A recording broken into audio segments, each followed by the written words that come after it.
spirit in this place. Yes, it is. And I know it is the spirit of the Lord. Come on, right in the atmosphere. Can we give the Lord some praise?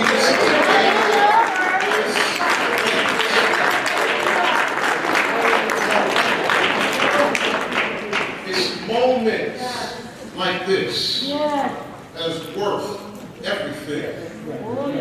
When you have an opportunity to come into the atmosphere of worship, into the God's Spirit, you better take advantage of every single moment. Honor to God, who's the head of my life, Christ, my Redeemer, and the Holy Spirit that's been dwelling with us this service, this worship experience. I thank the Lord for just this opportunity to stand before all of you. I haven't seen some in quite a long time. Those words should ring true to us when we sing those words, that I love thy church, oh God. Almost 3 years we haven't seen one another. Almost 3 years. I can only, just from a distance, I can only imagine what Israel had to go through when there was a veil between them and God. I can only imagine what it was like. It was such a disconnect. And I appreciate all of the saints of Christ. Church of God and saints of Christ, to our esteemed leader, Bishop C.L. Hendricks. Can we praise God for him?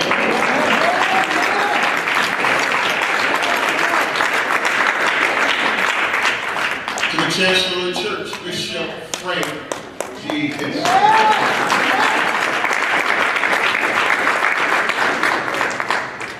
To the Chief of the Pulpit, Chief of Evangelist.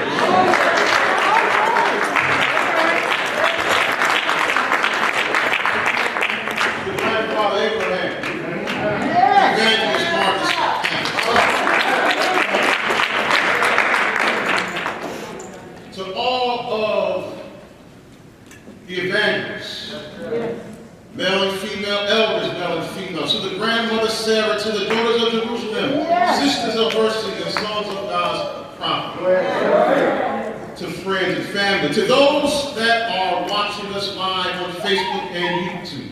I greet you in a word that Jesus said to his disciples when he was rose from the grave. All hail. Is it well with thee? It is well with my soul. I just want to thank all of you just for being in the house of the Lord. I have so much to thank God for. I still have so much to thank God for. Before I go into the text, I want to first and foremost thank my Tabernacle New Jersey Temple for just their support and being here. Just want to give kudos to them. But also want to thank the Lord for my wife.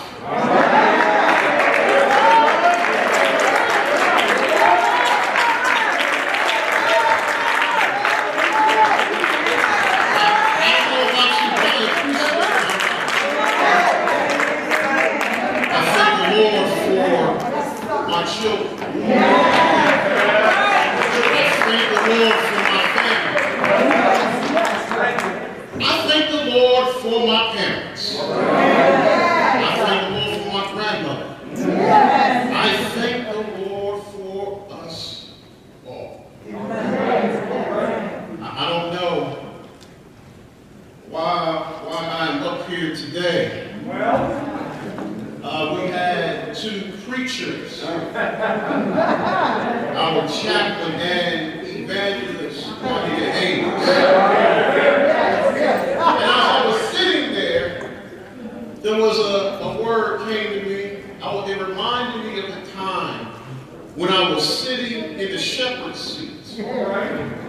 And I heard the late Elder Frazier say, I don't know why the chief called on me.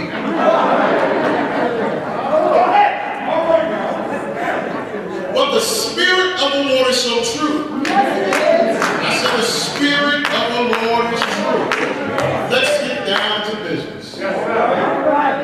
Can you turn with me to the 6th chapter of Joshua?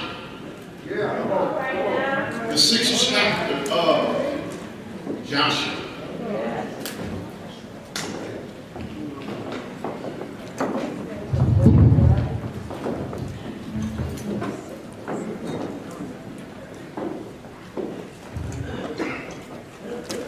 I'll be reading from the King James Version. We'll be reading verses 1 through 16. If you're able to stand, please stand.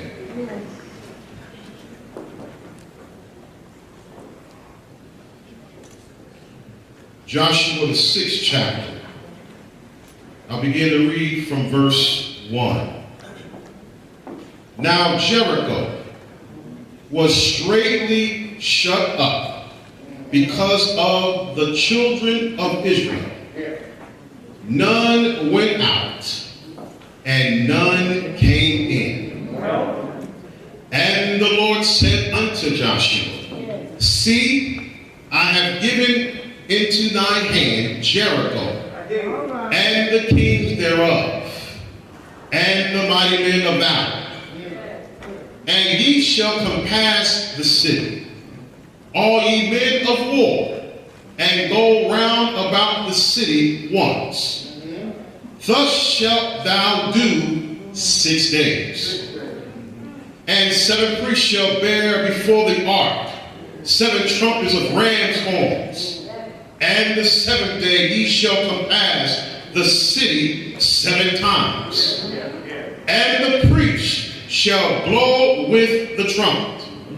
And it came, and it shall come to pass, that when they make a long blast with the ram's horn, and when ye hear the sound of the trumpet, all the people shall shout with a great shout. And the wall of the city shall fall down flat, and the people shall ascend up, every man straight before him. And Joshua the son of Nun called the priests, and said unto them, Take up the ark of the covenant, and let 7 priests bear 7 trumpets of ram's horn before the ark of the Lord. And he said unto the people, Pass on, and compass the city, and let him that is armed pass on before the ark of the Lord. And it came to pass, when Joshua had spoken unto the people, that the 7 priests bearing the 7 trumpets of ram's horns passed on before the Lord, and blew with the trumpet, and the ark of the covenant of the Lord followed them. And the armed men went before the priests that blew with the trumpet. And the rearward came after the ark, the priests going on, and blowing with the trumpet. And Joshua had commanded the people, saying, Ye shall not shout, nor make any noise with your voice, neither shall any word proceed out of your mouth, until the day I bid you shout. Then shall ye shout. You may be seated in the presence of the Lord.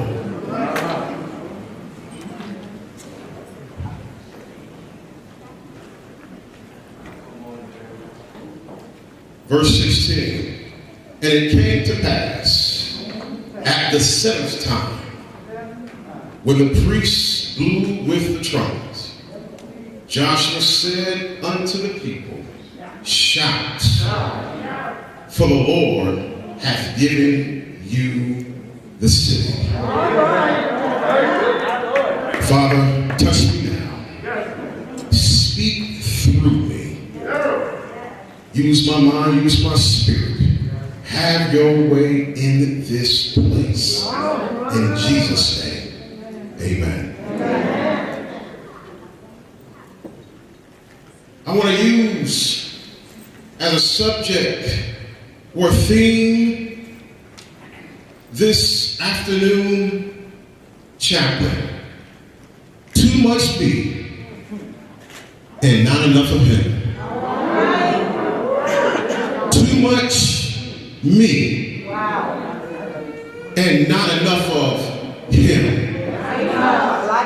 I'm trying to embrace the manifestation. But in order for that to take place in my life, too much me and not enough of him. This is the year to embrace the manifestation. And I don't want you to discard the manifestation in your life by having too much of me, too much of you, and not enough of him. Again, there's a spirit in this place, and there's something that's taking place in the house of God. Something is about to shake. Something about to take place in the house of God. Saints of Christ, ladies and gentlemen, Bishop, I have a confession. I must confess, and I understand that confession is good for the soul, but boy, can it be bad for the reputation.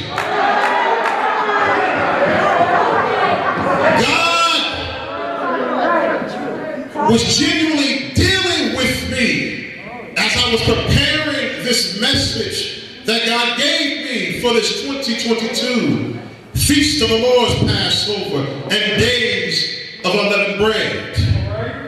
Because I understand that coming before God's people is serious business. And you can't take it lightly, preachers, when you come before the people of God. Often as I prepare to come before the people of God, it's always through prayer. It's always through meditation. It's always through studying the text and studying God's word. It's a time of reflection. And can I be honest with you? Some of the times, it's a sparring match with God. Do I have any preachers in the house that knows what it's like having a sparring match with God? Say, please don't judge me or look at me funny when I say I've had some sparring matches with God. To have a sparring match with an eternal God. This time around, I felt like I was having a tug and war battle with God. I had some difficulty sleeping at night during this tug and war battle with God. Has anyone in the house had some sleepless nights? Some sleepless nights due to the battle of your mind? Due to the things that are going on in your life? A sleepless night can be related to the things that's going on at your job. Where people are trying to cut you at the knees. Some sleepless nights can be related to the lack of finances. While significant increases in bills, such as food, gas, clothing, and housing. It can be due to relationship problems with family and friends not getting along. It can be due to the pressures of life, not knowing what to do with your life, not knowing what to do when you're in college or what field to go into. It can be due to a lack of spirituality. It can be due to sin and a lack of repentance. It can be a host of reasons why someone can have some sleepless nights. God has a way, brothers and sisters, of getting our attention. God has a way of exposing those he loves when he's trying to show you something, or when he has an assignment in your life. Does someone have an assignment? God has a plan for your life. When we go off of course, God hits us with combos and blows and situations and trials and tribulations, things of many kinds, to equip us thoroughly for every good work. And of course, brothers and sisters, God always remains undefeated. God's the TPE, the best ever. I know Mayweather said that he's the greatest. God is the greatest ever. For me, I couldn't quite pinpoint what the issue is. I'm just testifying, and I finally received from the Lord. And he whispered in my ear while I was at work. And God said, stop trying to be in control. Let me say that to some. Stop trying to be in control. You are not in control. I'm in control. Honestly say, Adrian, I find myself to be a person who knows how to receive feedback and instructions. But this directive was a little uncomfortable for me to accept. To be honest with you, brothers and sisters, maybe with a passion, hate the feeling of not being in control of certain things because of the feeling of fear and vulnerability. I read something in Psychology today by Dr. Elliot E. Cohen, who wrote that one of the prevalent fears people have is losing control. This is the fear that if you don't manage to control the outcome of future events, something terrible will happen. People who are chronic sufferers of such losing control anxiety keep themselves continuously in a heightened state of stress, and only brief, satisfying intermissions between fears. The crux of the problem is the demand for certainty in a world that is always tentative and uncertain. It is precisely this unrealistic demand that creates the anxiety. Two questions came to my mind: is what is being in control?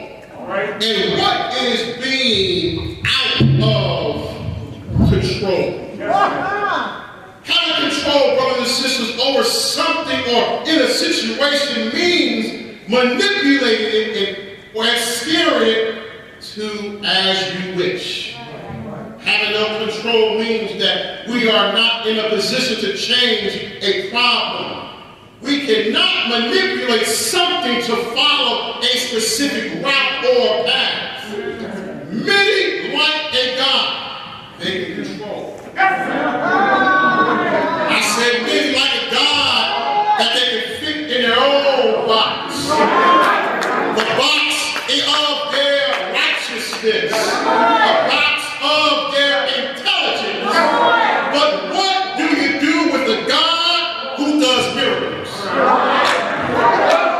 What do you do with a God that does miracles? A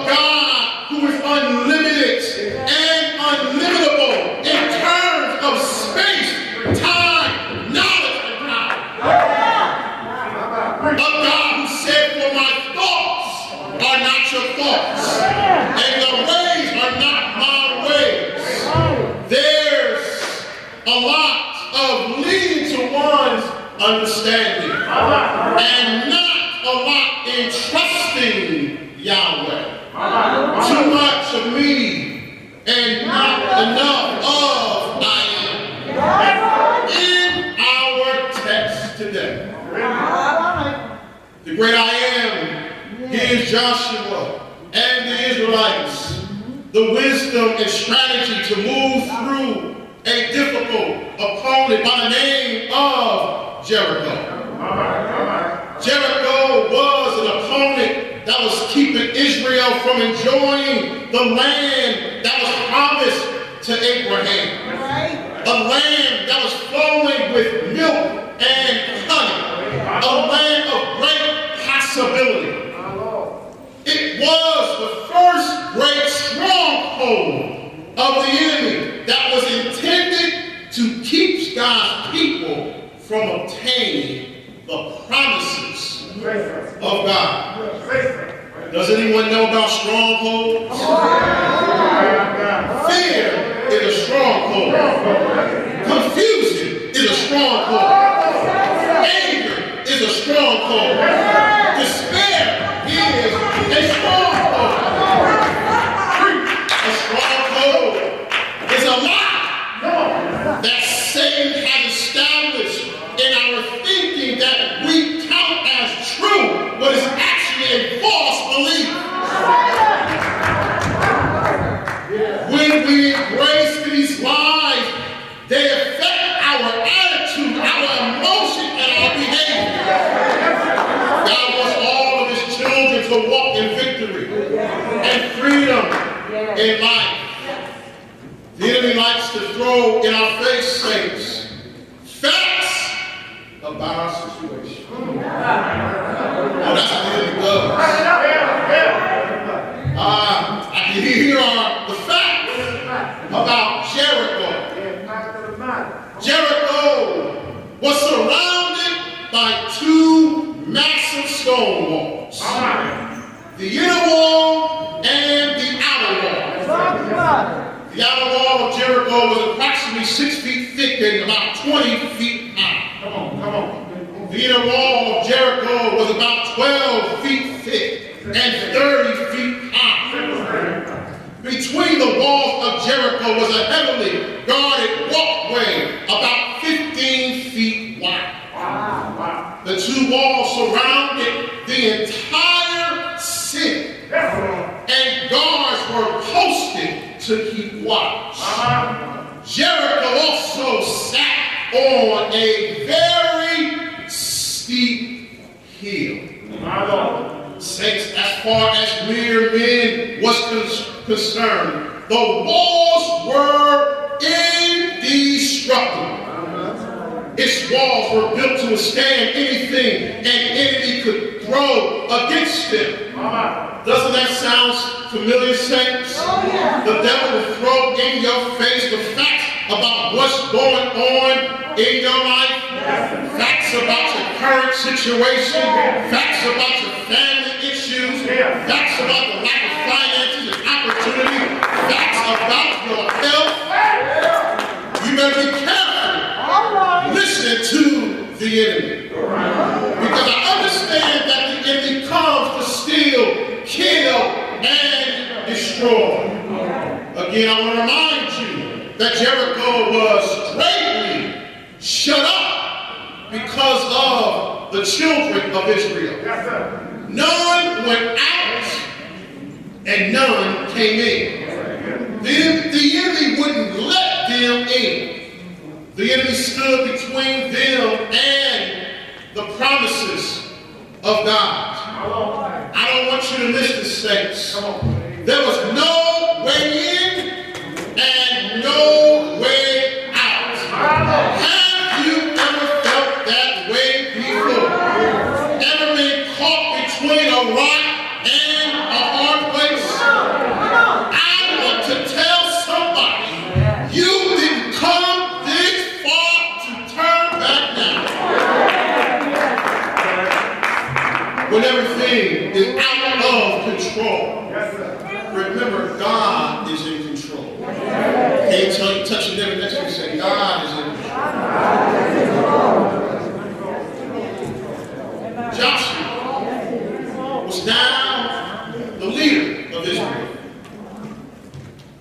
He wasn't like his predecessor, Moses. Joshua was a military type of leader who sent spies to survey Jericho.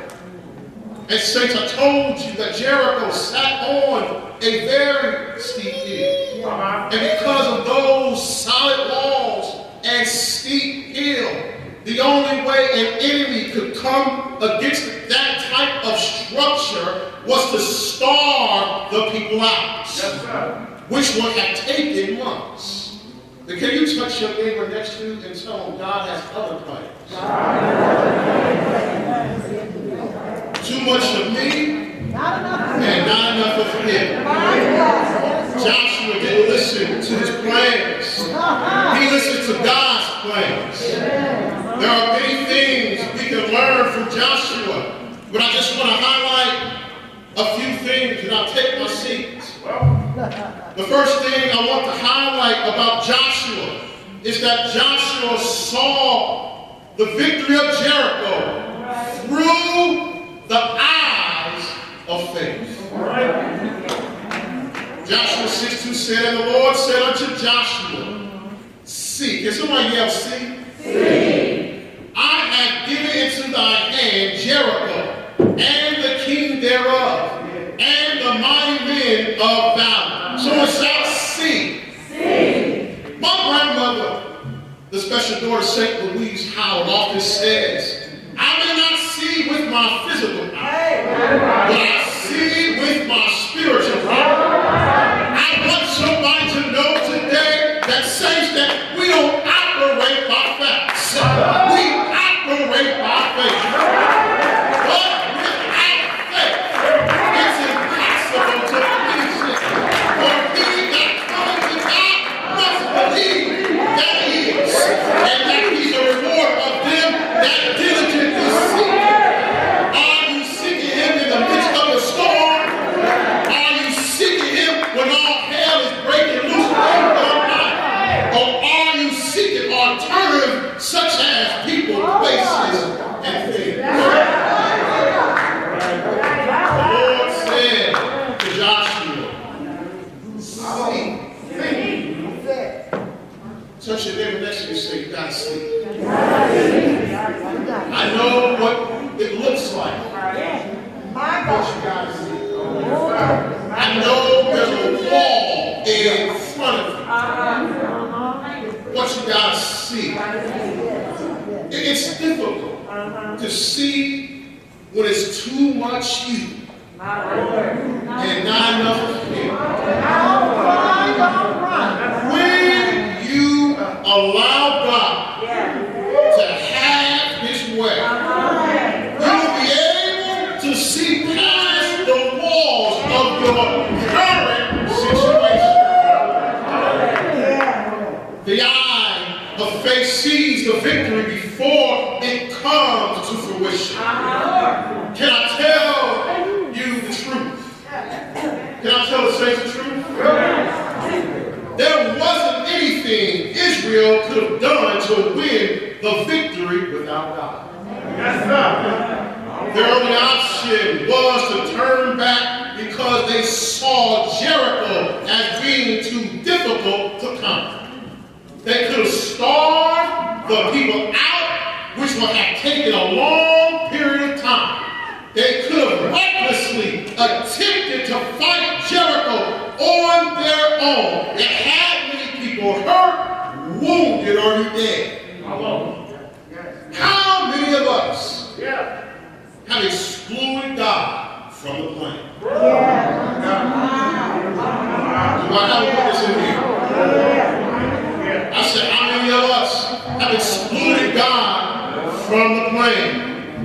When you were stuck making that significant decision, did you involve God? Did you involve God in your marriage? Did you involve God when you had to deal with that knucklehead? Did you involve God in making that career move? Did you involve God when starting that new business? Did you involve God when you had to make a difficult decision regarding your family? Did you involve God with that health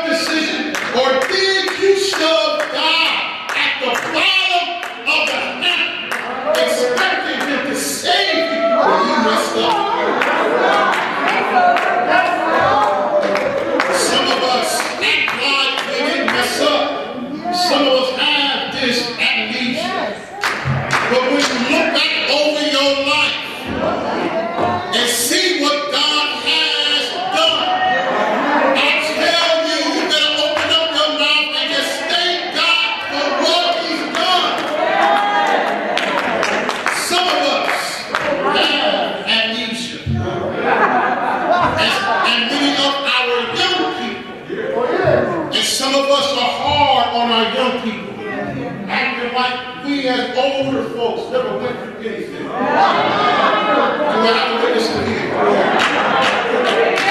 You messed up too. But they don't have technology today. We're deciding things without God. Many of us end up messing things up. We end up making things worse. We repeat history by roaming in the desert for 40 years, killing valuable time and losing out on the Canaan land opportunities, like Moses and the former generation. Don't be like that former generation. Don't knock the former generation. Learn from the generation. Don't repeat the past. I said don't repeat the past. The past should be used as a point of reference, not as a place of residence. You got to see past the walls. You got to see past your current predicaments. Where you are right now, at this point, don't define you. That's right. It doesn't determine who you are.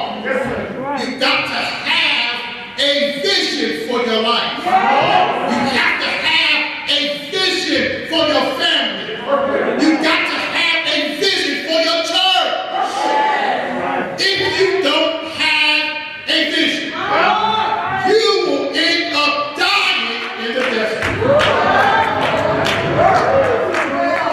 And that vision becomes perpetual, going from generation to generation, staying outside of the walls of Jericho, making them outside of the walls of Jericho a lifestyle. You got to keep pressing on.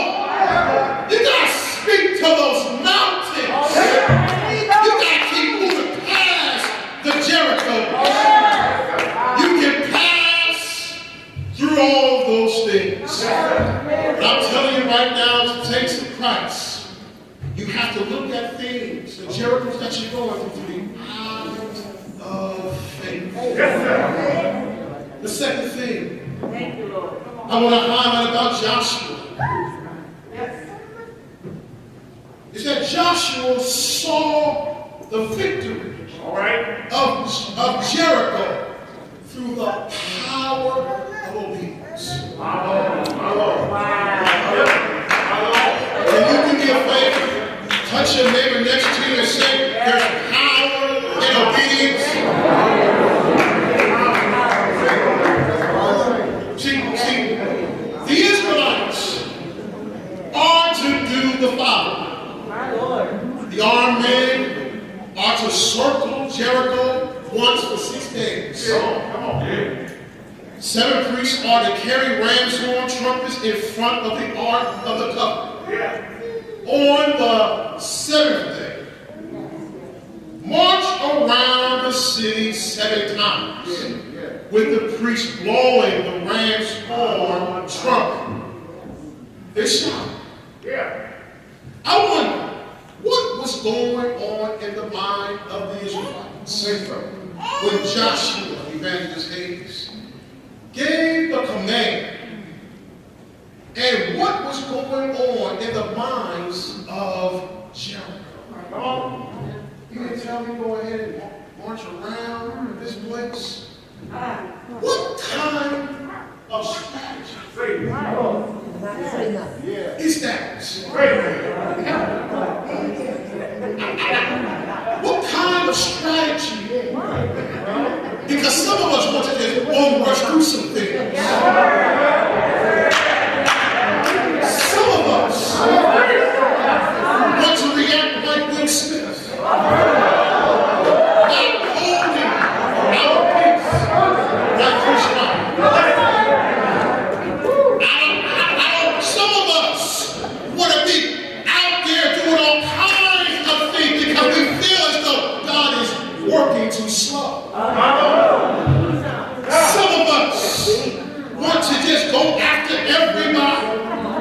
I don't want to hold my peace. I want to fight. Too much me and not enough of him. Too much me and not enough of him. Too much me and not enough of him. Come on, touch this stuff. Too much me and not enough of him. It's God's strategy. He didn't say it was yours. It's God's strategy. We may have our own plans, but God has the master plan. It's God's strategy for my life. Where God guides, he provides. Understand, saints, the Israelites were carrying the ark of the covenants. And I'm not going to go through all of the things in the ark of the covenants. But I want you to get this point about the ark of the covenant. Is that it symbolized the abiding presence of God. God instructed them to always keep the ark of the covenant before them in their journey. They kept God at the forefront of their lives. When you keep God at the center of your lives, you will experience power like never before. I don't know about you, but I want to live a life of victory. But it comes through obedience. Someone there, obedience. To live as God directs. God doesn't always lead us as we think. How many major battles, plans, involve marching around a city, carrying a box, blowing trumpets, and having people shout? Some of us, I can imagine the world looking at them and though they look crazy. But there's power in obedience, because your obedience opens you up to the infinite wisdom of God. You don't have to know the ins and outs of your problem. You don't have to know the ins and outs of what's going on in your life. All you need to know is what a trusting, loving, and all-knowing God tells you to do about it. God has made life simpler than what we make it. Too much of us and not enough of him. We like to analyze things. I'm a corporal. I like to analyze things. I know Evangelist like to analyze some things. I like to analyze things. I like to look at things differently. But some of us like to speculate. Some of us like to worry and try to figure out what to do when all we have to do is listen to the voice of God and do what he tells us to do. That takes faith, because it takes us out of the driver's seats. And we have to trust the wisdom and love of God for the outcome. Understand that obedience is the doorway to rescue the joy of the Lord, because in his presence is the fullness of joy. Our obedience to the great I am is the gateway to peace, because under the shadow of his wing we find refuge, a place of safety. Obedience is the way to fulfillment, because as we do the will of the Father, we enter into and participate in his glory. I know it may not look right. I know it's an odd strategy to the world, but it's God's strategy for our lives. I said our God's strategy to pray 3 times a day. To fast for breakthroughs in our life. To follow in God's commandments. To love our neighbor as thyself. There's power in obedience. The final thing I want to say, I'll take my seat, is that Joshua saw the victory of Jericho through the power, through the eye of faith. He saw the victory of Jericho through the power of obedience. And he saw the victory of Jericho because he didn't adopt a quitter's mentality. Can you touch your neighbor next to you and say, don't quit? Oh, God. Oh, that's the wrong neighbor. Touch the other neighbor and say, don't quit now. Israel knew what they had to do. They are to follow the plan exactly as God says. They are to do this for 7 days. 7 days. I want to encourage somebody. Don't adopt a quitter's mentality. It's easy to start something at the beginning. It's easy when people are with you in the beginning. It's easy when things are peaches and cream. It's easy to have an idea, but sustaining it is the challenge. But I'm encouraged by Joshua and the children of Israel for not quitting in the midst of the battle. For 7 days, Israel marched around Jericho. They had to be consistent and persistent. I can see the enemy laughing and mocking the believers on the first day.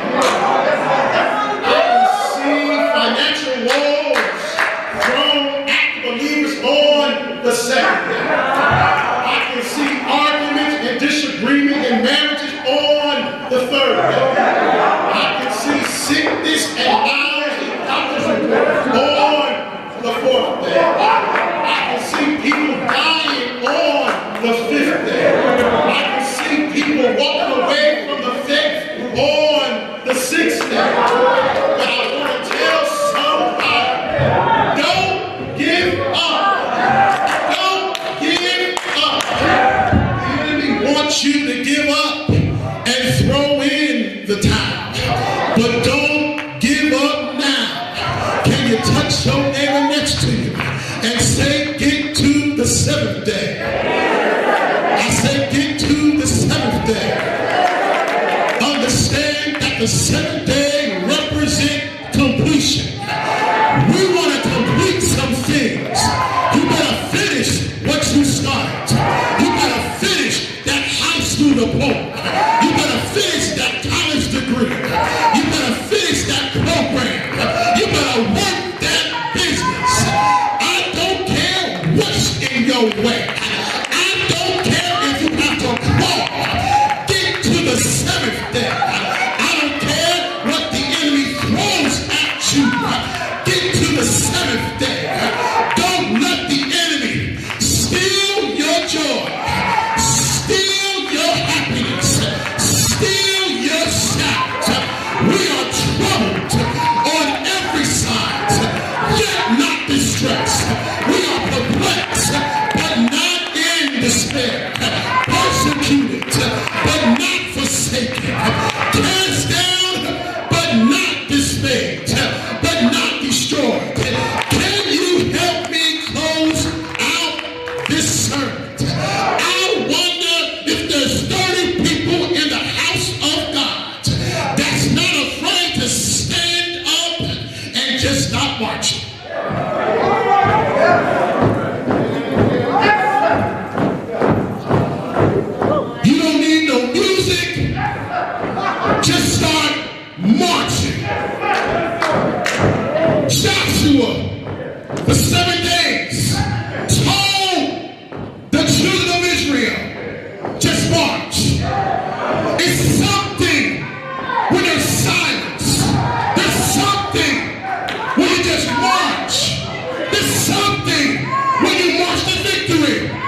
marching. Just keep on marching. Trample over every obstacle. Keep on marching. Keep on marching for that business. Keep on marching for that degree. Keep on marching for that stronghold. Keep on marching for deliverance. This is the sound of deliverance. Guess what is the seventh thing? Now open up your mouth. Shout the victory. Open up your mouth. Give God some praise. Open up your mouth. When afflictions come, I'm going to serve the Lord. When persecution rise, I'm going to serve the Lord. I'm going to let God arise. I'm going to let God arise. Let God arise who's in my soul. The Lord is my light and my salvation. Whom shall I fear? The Lord is the strength of my life.